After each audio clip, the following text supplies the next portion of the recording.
Yes, yes, y'all, and you don't stop. Economic violence takes on many forms. Economic violence against women, when we think about it nationally in the United States, we most commonly look at economic violence as 80 cents to the American dollar. We think about wages, we think about the glass ceiling, but we must broaden our definition of economic violence. We have to look at things on an international level. We have to think about the ways our economies, the US economy, interacts with the economies of other countries across the globe. With all the globalization and the way that we have trade and the established trade routes, all the countries interact with one another, and our economies do directly impact one another. And so when we look at countries like the Philippines, for example, they're on an average, over 5,000 people leave the Philippines every day for work. More than half are women. That's over 2,500 women that are leaving their families for work so that they can provide for their families, for their food, for their rent, for school, for just basic needs. And that's not okay. That is economic violence on a global scale. So when I think of economic violence, I think about it on two levels. I think first of all, on the interpersonal level. So whether that's power dynamics in a relationship between two people around controlling money or controlling labor in a way that oppresses women. So taking money away from them, making them financially dependent on a partner or on a family. Or a personal relationship that a woman might have with an employer who demands her labor for lower wages or for free as a form of slavery. And then I also think about the larger forms of economic violence, so systems that use those interpersonal violence to kind of maintain their power and maintain their money. Women globally make fewer wages than men, do more undesirable labor than men. And these systems rely on them to really get money, which kind of, it's like a system that reinforces itself, right? One needs the other, and they kind of function together. Economic violence is a form of violence that plays out under patriarchy, specifically because even though people of all genders are greatly affected by poverty, women hold a very strong role within houses in terms of domestic work and child rearing. When you remove those economic resources from a household, it is the women that have to take on that extra labor of keeping the households working and active.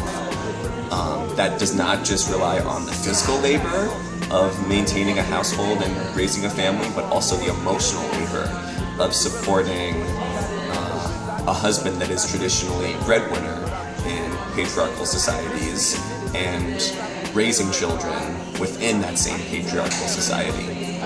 I think that it is not hard to view how oppression affects a certain society when one looks at the condition of women in that society and the kind of extra labor they have to take on.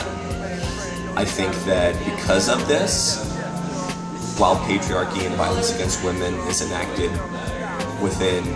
worldwide because of capitalism, I think that imperialism plays a very strong role in this by completely sucking away the resources from a people in a country and leaving, in most cases, the women to work extra hard to make sure that their society stays afloat.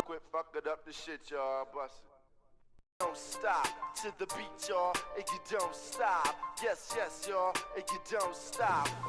I think that women are more likely to be victims of violence due to stereotypes of gender roles that are perpetuated by society.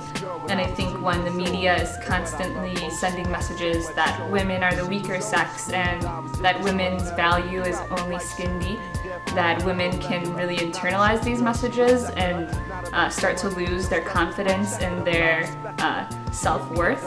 And when that happens, I think that they forget that they have the power to affect change and to have control. And when this happens, then they can get into situations where they can be taken advantage of. I think the question why women are more susceptible to violence is a problematic question because it automatically assumes that it's women that needs to solve their own problems, which the problem being that they're susceptible to violence. And it negates the fact that men and all other genders have a stake in how women are being treated in this world. So I think that a better question to ask would be, how can we address gendered violence? And who is responsible? Women are disengaged, disempowered, and disenfranchised. We can not only put our resources towards prevention, but we could use it to empower and to maximize a woman's full potential and human rights. We can combat violence against women by educating those on what exactly exploitation is, because the way that we combat violence and exploitation is by first getting an understanding of it.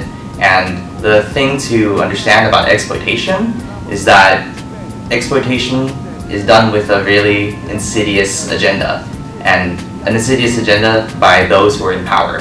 And it is done so that they can benefit from the subjugation that they have over women. And after gaining an understanding, another way to combat violence is by mobilizing in ways like the 1 Billion Rising Dance. Like artistic performances like that really provide a great statement that not only gains attention, but really inspires those who view it to help combat against violence.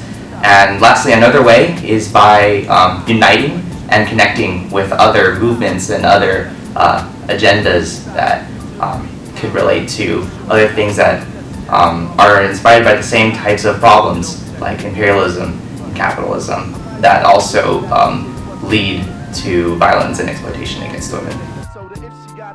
Don't stop to the beat, y'all, and you don't stop. Yes, yes, y'all, and you don't stop. A 1, 2, y'all, and you don't stop. Yes, yes, y'all, and you don't stop. Until the beat comp says to be the short shot. Come on. I met this girl when I was 10 years old, and what I love most, she had so much soul. She was old school when I was just a shorty, never knew throughout my life she would be there for me or the regular. Not a church girl, she was secular, not about the money. No stunts was my checker, but I respected her. She hit me in the heart. A few New York niggas had did her in the park, but she was there for me and I was there for her. Pull out a chair for her, turn on the air for her, and just cool out and listen to her. Sitting on bone, wishing that I could do eventually. If it was meant to be, then it would be, cause we related physically and mentally, and she was fun then. I'd be geeked when she come around. Slim was fresh, Joe, when she was underground. Original, pure, untampered her down, sister. Boy, I tell you, I miss her. Yes, yes, y'all, and you don't stop. To the beat, y'all, and you don't stop. Yes, yes, y'all, and you don't stop. A 1, 2, y'all, and you don't stop. Yes, yes, y'all, and you don't stop. A conscious, y'all, and you don't stop. Yes, yes, y'all, and you don't stop. You act, yo, we gotta be the short shot. Now periodically I would see old girl at the clubs and at the house party. She didn't have a body, but she started getting thick quick. Did a couple of videos that became Afrocentric. Out goes the weave, in goes the braised beast medallion. She was on that tip about stopping the violence, about my people she was teaching me. Why not preaching to me, but speaking to me in a method that was leisurely, so easily I approach. She dug my rap, that's how we got close. But then she broke to the West Coast, and now it's cool